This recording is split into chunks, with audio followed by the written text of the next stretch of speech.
Welcome back to the Deep Dive. Today, we're doing something a little different. We're not looking at, market trends or current events. We're actually winding the clock way back, thousands of years, to look at what might just be the ultimate manual for effective ethical living. That's right. For this deep dive, we're getting really focused. We're looking at a collection of ancient wisdom from the book of Proverbs, specifically chapter 24, which is sometimes called the further sayings of the wise. And just for context, when we talk about our sources here, this is basically an anthology, Right. a collection of ethical sayings that were compiled over centuries. Right. Some are in the style of King Solomon, others were, meticulously saved by scribes under King Hezekiah. So it's a preserved wisdom tradition. And it's also practical. It covers wisdom, justice, work ethic, all in the context of, everyday life back then. And that's why it's so enduring. These ideas, they really do provide a kind of toolkit for building a stable life morally, financially, relationally. Our mission today is to sort of pull out that toolkit. What are the lessons on planning, on resilience, on accountability that apply to you right now? Okay, let's jump in. The text starts with this really powerful metaphor of building something. It says, "By wisdom a house is built, and by understanding it is established." That image is the core principle for everything that follows. And when the text says house, the Hebrew word is beitet. Which means more than just a structure, right? Oh, much more. It's not just four walls. A beit is the entire household, the family, the reputation, your whole sphere of belonging, the whole compound. So if you try to build that, your life's legacy, without what text calls chakma, this skill and insight, what happens? It just won't be established. You might throw something up quickly, but it won't last. The foundation is weak. And the text goes on to say, the treasure that fills the rooms of that house, it comes from knowledge. Applied insight is what actually generates the wealth. Okay, so the beautiful treasures, the rewards of life aren't just money you find. They're a direct result of building that skill, that wisdom. Precisely. And that wisdom, it doesn't just make you stable, it makes you genuinely strong. Right, which is the next point. A wise man is strong, and knowledge enhances his strength. Then it gets almost military. It does. It shifts into this military analogy. Only with sound guidance should you wage war, and victory lies in a multitude of counselors. So strength isn't just about muscle, it's about strategy. Exactly. The Hebrew word there is tashbilat, strategic advice. And this wasn't just, a nice idea. This was how things worked. A king like Jehoshaphat would gather prophets and advisors before making a big move. Real power comes from having people around you who see your blind spots. So strategic strength is actually collective strength. It's not a solo act. Not at all. And getting this wisdom isn't supposed to be like taking bitter medicine. It's supposed to be rewarding. Which brings us to the honey comparison. Yeah. Eat honey, for it is good, and the honeycomb is sweet to your taste. Yeah, and you have to remember, honey was a prized commodity. We found, ancient honey jars at sites like Tel Reikhof. It was valuable. So when the text says wisdom is sweet to your soul, that's a powerful comparison. It secures your future, and it gives you a hope that won't be cut off. But if wisdom is that powerful, what about the alternative?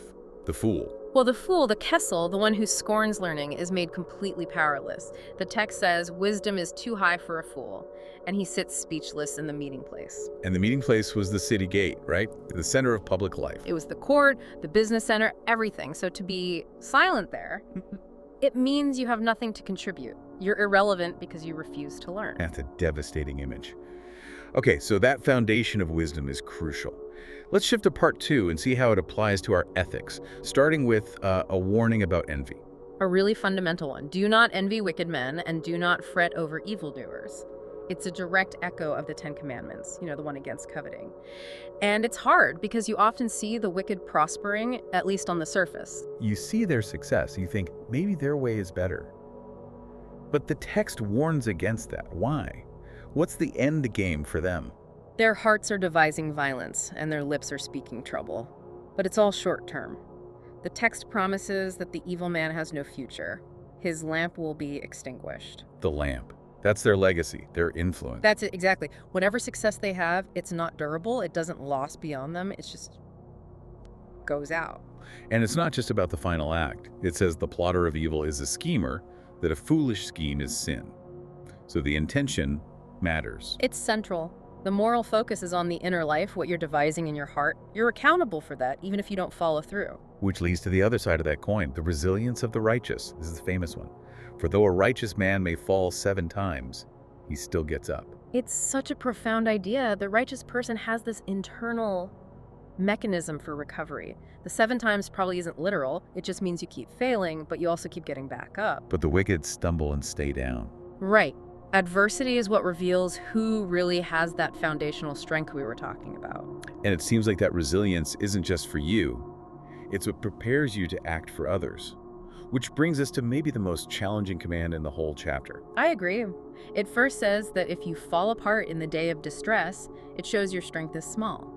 And right after that, The big one. no. Rescue those being led away to death. An active, urgent command to intervene when people are vulnerable. I mean, that's an incredible command. What does that look like today? Is this just about stopping a literal murder, or is it broader? It starts with the literal, for sure. The law forbade just standing by while someone was being harmed.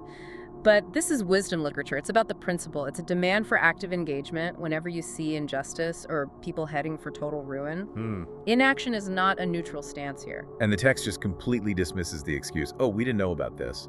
Utterly. The accountability is absolute. God weighs hearts, it says. He knows if you really were ignorant, and he will repay a man according to his deeds. This is the absolute core of accountability in the chapter. If God weighs the heart, that must also apply to how we view our enemies. We're told, do not gloat when your enemy falls. Yeah, that's a very advanced teaching. It's not just don't retaliate, it's control your inner attitude. Why? Because if you're gloating, you're enjoying their destruction. And the text roams that the Lord might see that, disapprove, and actually turn his anger away from your enemy. It demands real moral integrity. So much self-control required. Yeah. And that integrity is the theme for the next bit about justice, too. Right. To show partiality is not good.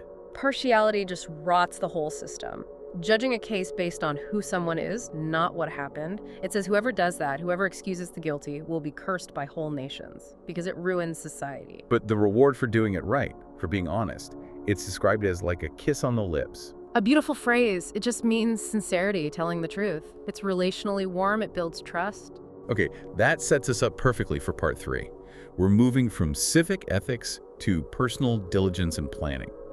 And it starts with getting your priorities straight. Right. A very clear step-by-step instruction.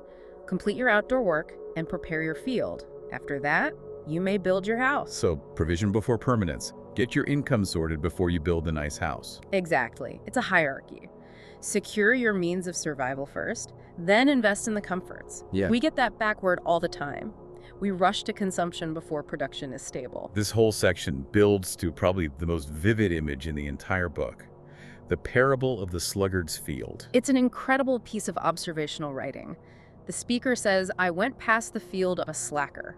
The word is atzel. It means, chronic idleness. And what does he see? Total ruin, thorns everywhere, thistles covering the ground, and this is the key detail, the stone wall was broken down. And in that part of the world, those terrace walls weren't just for looks. They held the whole farm together. They were essential. They stopped erosion. A broken wall meant the whole system was failing. The land itself was being destroyed by neglect. It shows that idleness isn't passive. It has active, destructive results. That's it. The environment is actively reclaiming the field because the atzel failed to maintain it. And the lesson he learns from seeing this. That this slow creep of neglect, a little sleep, a little slumber, a little folding of the hands to rest, is what leads to catastrophe. It's the small things adding up. And the result isn't a gentle decline, it's violent. Poverty arrives like a robber and need like a bandit. Yes, it's sudden, it's aggressive. The thief doesn't knock, he breaks in when you're not ready. Chronic laziness doesn't lead to a slow fade, it leads to a sudden collapse. And to wrap it all up, the final saying brings us back to authority and stability. Fear the Lord and the King. It's a call for reverence for both divine and civic structures, and the goal is self-preservation.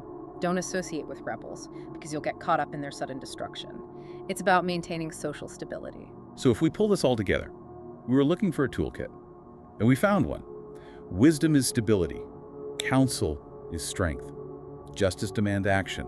Diligence prevents ruin. It's all just so intensely practical. It's not abstract philosophy. It's a skillful guide to living, from your personal habits to your civic duties. But the one thing that anchors it all, the thing we keep coming back to, is this profound sense of accountability. That's the key. Especially with that command to rescue the vulnerable, this isn't just good advice. It's all anchored in reverence for a God who weighs every heart and rewards every deed. And that leads us to our final thought, something for you to mull over.